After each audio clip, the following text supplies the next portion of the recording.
Halo pemirsa Reaksi, saya Vira Chandra Darawijaya. Hari ini akan mengupas tuntas kisah para selebriti yang tentunya bukan gosip tapi fakta. Ini sekarang lagi mulai viral juga nih, nggak beda jauh dengan kasusnya Vina. Apa itu? Secara janggal itu salah satu dugaan anak anggota DPR yang divonis 12 tahun, akhirnya sekarang divonis bebas yaitu tanggal 24 kalau nggak salah di daerah Jawa Timur. Jawa Timur ya. Jawa Timur. Nah, abang melihatnya gimana nih bang? Kan anggapan dugaan salah satu anak dari anggota DPR. Iya, dituntut 12 tahun oleh jaksa kan? Betul. Diputus bebas. Apa dasarnya hakim membebaskan? Dasar membebaskan apa? Menimbangnya apa? Aku dengar ini aku belum tahu ya. Tadi ada rekan wartawan juga menyampaikan ke saya karena katanya karena dia berusaha untuk menyelamatkan dengan membawa begini begitu. Nggak bisa dong. Karena itu yang membebaskan. Kalau begitu terjadi seperti itu, semua orang gebukin orang udah mau mati, dia pura-pura mau selamatkan, nggak bisa, itu bukan suatu pemaaf. Kalau memang itu dasarnya ya. Dan aku dengar juga informasi katanya tidak ada otopsi dalam perkara itu. Wah, kalau tidak ada otopsi fatal betul itu. Jaksanya kemana aja? Kalau memang benar, kan kita bicara kalau memang benar kan? Apa yang disampaikan oleh info ini? Waduh, ini kasus pembunuhan loh, kasus kematian loh. Seharusnya ada otopsi itu wajib. Penyebab kematiannya apa?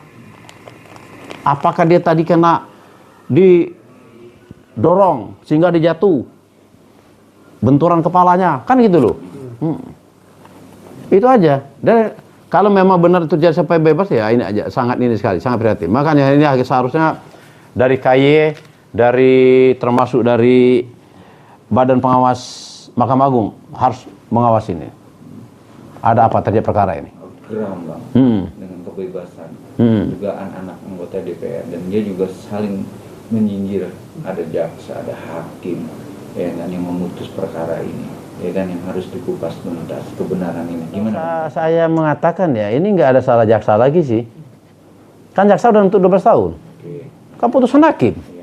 Hakim dong yang ini ya. Kalau ini udah nggak salah ini lagi menurut saya. Jaksa udah menuntut 12 tahun kok. Tinggal jaksa mungkin upaya hukumnya kasasi. Dia harus upaya hukum terhadap perkara ini. Sangat ya menurut saya ya terhadap putusan ini sangat menurut saya aneh aja terhadap perkara ini kalau begitu caranya kan. Tapi saya belum tahu, ini kan diduga aja kan. Saya belum tahu membaca sebenarnya. Tapi kalau memang benar tuntutan 12 tahun sampai dibebaskan gitu ya. Dasarnya apa? Ahmad Saroni nih Bang, sebagai Komisi 3 DPR yang bidang hukum dan merasa malu dengan putusan tersebut. Dan dia bilang harus mengajukan KY ini harus ada KY untuk meriksa hakim yang di perkara tersebut karena terdapat kesalahan dan kecacatan proses. Gimana teman? Harus itu. Bukan hanya KY, dari Badan Pengawas Mahkamah Agung mengawasi. Dan jangan salah juga KPK. Siapa tahu dari pelanggaran hukum, ada permainan. KPK harus turun tangan juga. Menjelidikin apa sih terjadi permasalahan ini, kenapa sampai begini? Kan gitu loh. Ini masalah nyawa orang loh. Makanya kita ini ada di satu sisi kita boleh kubilang nangkap orang sembarangan. Di satu sisi kita membebaskan orang sembarangan kan. Jadi ini aja loh negara kita ini. Bebasin orang yang jelas ada CCTV-nya, ada barang buktinya. Iya. Divonis bebas dengan padahal tuntutan 12 tahun bisa bebas. Kita bilang tadi kan CCTV-nya kan ada. Penganiayaan ada terjadi. Loh, kok bisa bebas? Bicara bebas, tekanan seorang praktisi hukum, kasus ya kan yang dituntut 12 tahun akhirnya bebas. Apakah hukum di Indonesia ini ya kan tajam ke bawah, tumpul ke atas? Abang ya saya nggak berani juga mengatakan ini, tapi ini ada kejanggalan. Ada kejanggalan terhadap perkara. Dan kejanggalan ini maksud saya, ini kejanggalan yang terbuka sekali. Sangat terbuka sekali, kejanggalan luar biasa ini. Maksud saya memang harus KY sama Badan Pengawas Mahkamah Agung harus turun tangan, termasuk KPK turun tangan terhadap perkara ini. Tapi kan kalau dugaan ini salah satu anak terpenting juga anggota DPR. Iya. tidak gentar dengan hukum yang harus jujur dan yang harus... Oh ya enggak dong. Karena apa, Cok? Negara kita negara hukum kok. Semua orang sama di mata hukum kok. Jangan mentang-mentang anak pejabat loh. Anak sana anggota DPR dengan suka-suka nanti ya kalau berulang-ulang kayak gitu terus ya nanti anak-anak anggota DPR segala macam tinggal sewenang-wenang aja loh. Kalau memang itu terjadi. Gitu loh. Tapi harus ditegakkan, hukum harus ditegakkan. Hukum harus ditegakkan.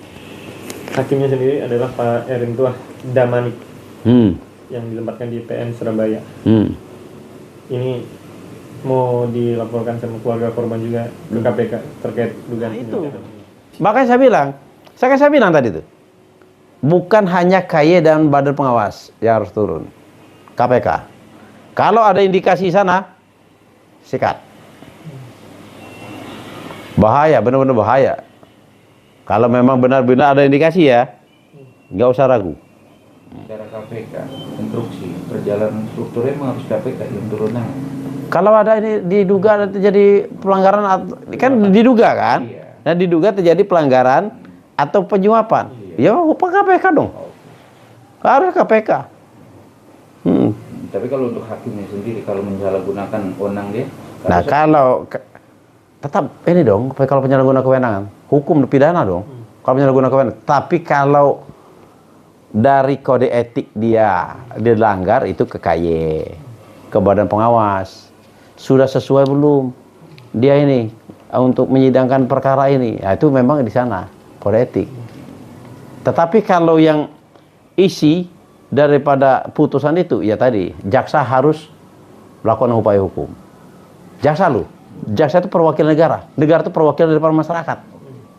Gitu loh. Yang dirugikan masyarakat dalam perkara ini. Gitu. Oke, mantap. Entertainment. Dan untuk mendapatkan berita terupdate, like, comment, share, dan jangan lupa nyalakan tombol loncengnya. Tetap Drasis, rumor artis dan selebritis. Bukan gosip, tapi fakta.